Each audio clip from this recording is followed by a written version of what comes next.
We are here at the beautiful Milo McIver for course 2 of 2 in the Northwest Championships. It's another early morning, we have another breakfast smoothie. Come and join us for a practice round.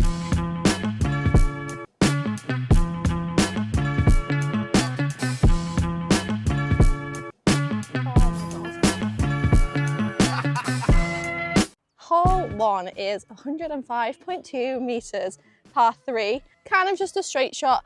We've got some trees sort of guarding the basket and making us make a shape decision. We also have OB to the right of the basket, so you don't want to flex anything too much, you'll find yourself OB. Everything to the left is safe, but you're just missing your opportunity for birdie. First putt of the day.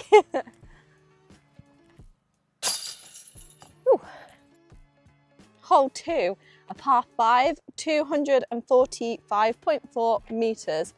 We have the Clackamas River running all down our right, OB lining left and right, gently sweeping round to the right for a very long way.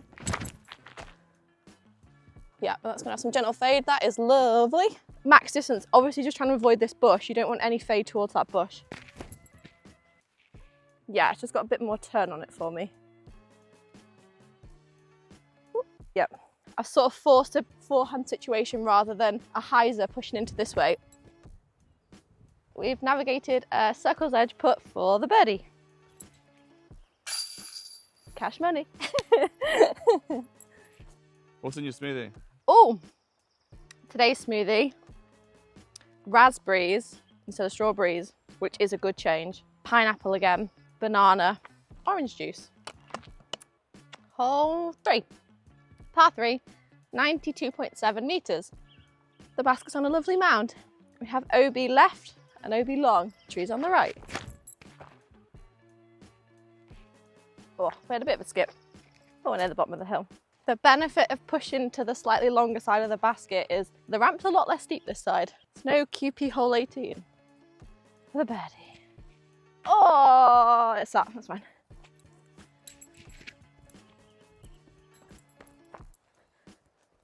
Still uphill. This course is situated in the Milo McIver State Park. So that is why, so beautiful, stunning setting, lots of nice trees, very characteristic of the Pacific Northwest. Hole 4, par 4, 163.1 metres. Throw it as far as you can straight. Baskets at the end is in on our right, but mostly long and straight first. OB lining the entire fairway, left, right, long, around the corner. Just keep it in the middle. Keep out the trees, keep out the OB. I'm hoping the flags are a nice guidance as to where the OB long is, so that would be smart. So the basket is quite sharp around that corner. There's not too much distance, just a lot of turn required to get around the bend. I didn't put quite as much juice or smoothie on this throw as I would have liked. Guess I'm forehanding an Elva. So I'm going to try hyzer this and just sort of cut it around the corner. Like that. We good? Yeah, really nice. Inside C1. Perfect. And we're about 7 metres for the birdie. Guess I'll have to finish it off with the same disc. Woo! And the Elva birdie on hole 4. Hole 5 is a par 5, 192 metres. It's exactly the same as the MPO hole, but luckily we have an extra par to get there. OB all down the left side, tight gaps and trees to navigate as we go down. Oops, that was very low. We were slightly low off the tee shot, but still nicely placed in the middle of the fairway. Just gonna shoot for this corner next, the road being OB. But as soon as we're under this low ceiling and out of these trees, we'll be able to see the basket. Yeah, might be a touch far, but happy with the low ceiling carry. Just gonna take a cax and just try get to the basket. I think long is fine. Oops, not if you hit the ceiling. Okay, we've got a little bit of a straddle putt with the brambles. Oh, close. Ow, brambles. Ah.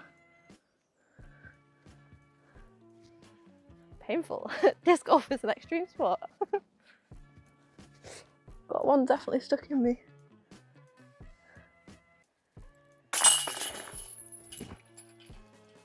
Hole 6 is a par 4, 192 metres.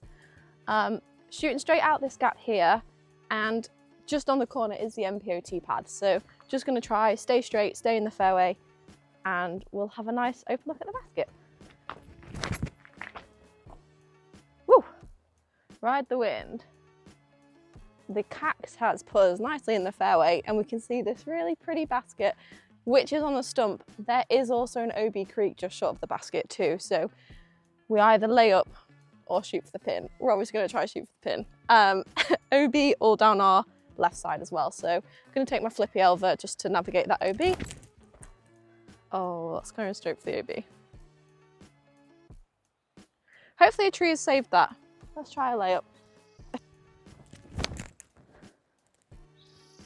The Elva did land OB, so I'm just going to go from my layup sphere, which it's a lovely distance, and I've just got a forehand yarn onto the green. Beautiful. And that's how you par hole 6. After a steep climb, we've made it to hole 7, par 3, 128 metres, exactly the same as the MPO hole. The basket we can see downhill. There's no OB anywhere, just tight trees and rough.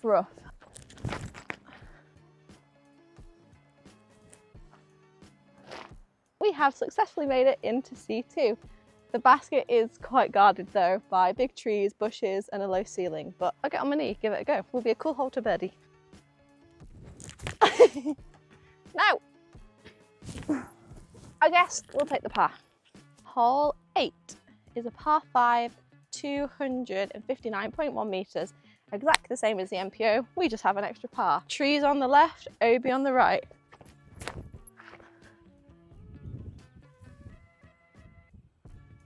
We hit the mode path. Still can't see the pin, but just going to try get as much distance as possible, and hopefully we'll see the pin on our next shot. Or land in the middle of the grass. Yay! Cool. So I could have done with being a touch more left just to get round this tree. The bigger side of the fairway is down the left and the basket's just beyond all this. But I've cut myself off a bit. I've either got a really sharp turnover or a high hyzer, which I'm not going to get much progress on. Shall I shoot for the turnover? Oopsie, that's okay. So this is C2 for the birdie technically, which is good. Just gonna flip my disc. I've got some twigs in my face. Woo! Had to get some power on that. Let's go finish up the par.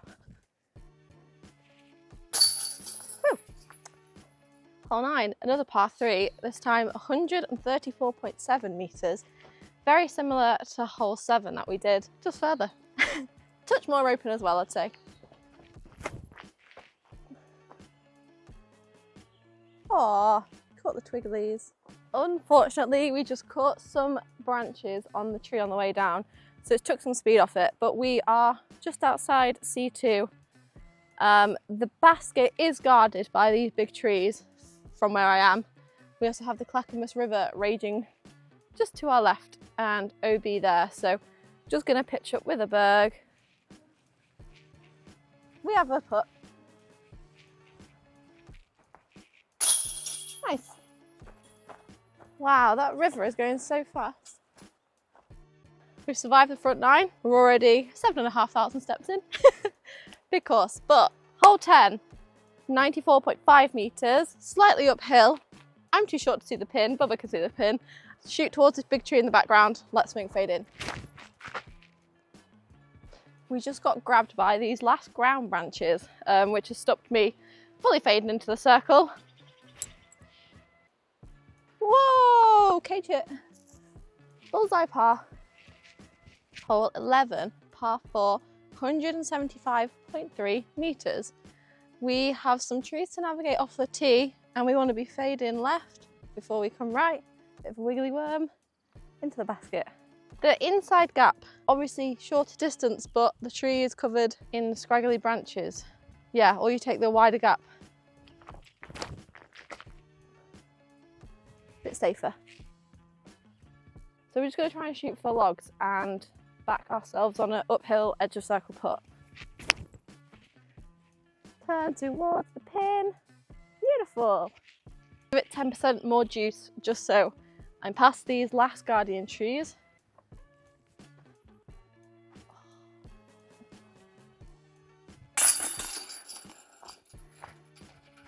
Hole 12, par 3, 83.8 metres. A beautiful forehand if you've got one, just dreamy. For me, I'm going to take my flippiest insanity, try bend it around the corner. The tree also has a convenient low branch there, so it stops a real high turnover line. So I'm just going to take my hex and shoot straight out the gap. Just like that. The hole is actually a lot straighter than we thought. I'm just going to take my sanity and aim straight, and hopefully it'll do some nice fade for me.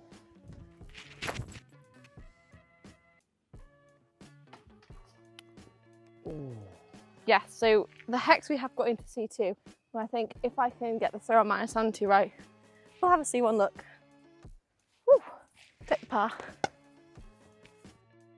Hole 13, par 3. Can't read the meters, 295 feet. Like 90 meters. Cool. I can't see the basket. I think it turns over, and we're also slightly downhill. For the forehand, we're going to try a Malm, just for some stability around the corner. That's great. I'll just get it a bit flatter. Yeah, it's such a steep angle off the tee. The janky forehand has got us a really nice look actually. Tried to flex on a backhand as well, but it's just so steep. I look forward to seeing how some of the girls access it on coverage. But for now, we have a nice flick for the par. Hole 14 is a par 4, 138.4 metres. Same tee pad as MPO, we have a further basket for the par 4. So we're shooting out into this field, aim is somewhere between the two latitude 64 flags, and there is an opening which is blind off the tee. But kind of just down there before we shoot up into the woods. That Rico is so stable.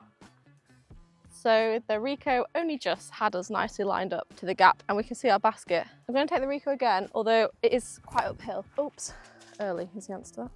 I'm going to club up to the surveyor, just have some forgiveness coming up the hill, and it's quite a small window to hit. Oh, early again. Unbelievably, the magic of the surveyor poked through to here. I thought it was lost in the rough forever. But okay, I obviously didn't miss my line by too much. So, we actually have a better look. Woo! Nice. Unexpected. Exactly the same as the MPO. It looks tight and wooded, but luckily it's not too far. I think it's like a hyzer shot. I'm not sure how extreme the hyzer will be. We'll throw some. I think I'm going to start with, Caddy says cax, yeah. I'm going to start with the cax, put it on a bit hyzer. Ah, sound like I hit something. The cax just got caught up on some early trees, but I think I pulled it on a slightly inside line. My lots, I don't know if you can see, is parked. Or at least, yeah, it's parked, it's in bullseye. I think I took a bit of a wider line with it. I think either disc will be good for tomorrow, so I'll see how I'm feeling. If I am caught up here, I'm just going to flick a berg. Be gentle. I was too gentle. We'll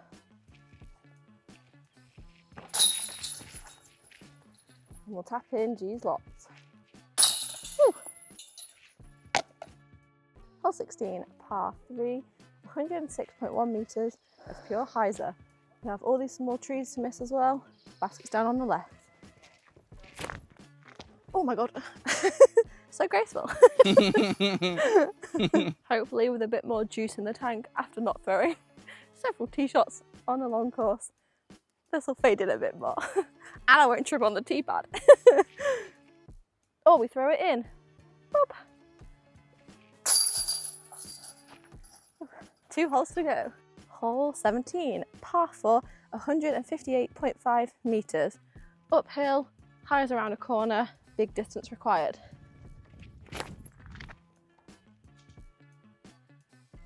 We have navigated the entire corner, which is nice. I can see the basket. I need to hit a gap, which I like doing with a hex. She says pulling it wide, but we're in there. Maybe we need a touch more juice because it's uphill, or if I don't take the wider line, I'd have been just inside the circle. We have really tight OB behind the basket, so don't want to punch anything too far through. We will take the putt instead. 30 metres, don't worry Stick to about what it. you know. Stick to what you know. C2. C2. After the final climb, we have made it to hole 18, a par 5, 270.6 metres. We have an initial fairway to hit, cross a road, OB lines everywhere, into the final basket. That's really nice. We have nicely made it down here after our first drive. We are going to cross the OB road on our second. Can't quite see the basket, but there's a lot of wood chip up there. So also got to be mindful of the OB left. That's Yeah. turned. Yep, that's money. Okay. Yeah, we'll be brave with that. We made really good distance progress with this second Elva and crossing. The basket is only just there. It is raised and very guarded. I am kind of closed off from it though. I think the most open gap is going to be a forehand. Oh yeah, I love the distance. Punch through, punch through. Oh. We are nicely in C1, but we are perfectly guarded by these maple trees. So in reality, in the tournament, probably pitch up. Take the par because actually it's a really difficult basket anyway to put into because it's so high. So we'll do that. I'm not going to make it through this tiny gap here. Oh my God. That's the most Elva thing ever. That's so funny. Sticking with the disc golf tradition of prematurely saying good round and thank you, even though we haven't played the last hole yet. Thank you so much for watching this video and for coming along for our second practice round of the Northwest Championships. Thank you for all the support, it really means a lot to us. Thanks to Bubs for filming, caddying, emotional support, snack giver, water bringer, he's a legend.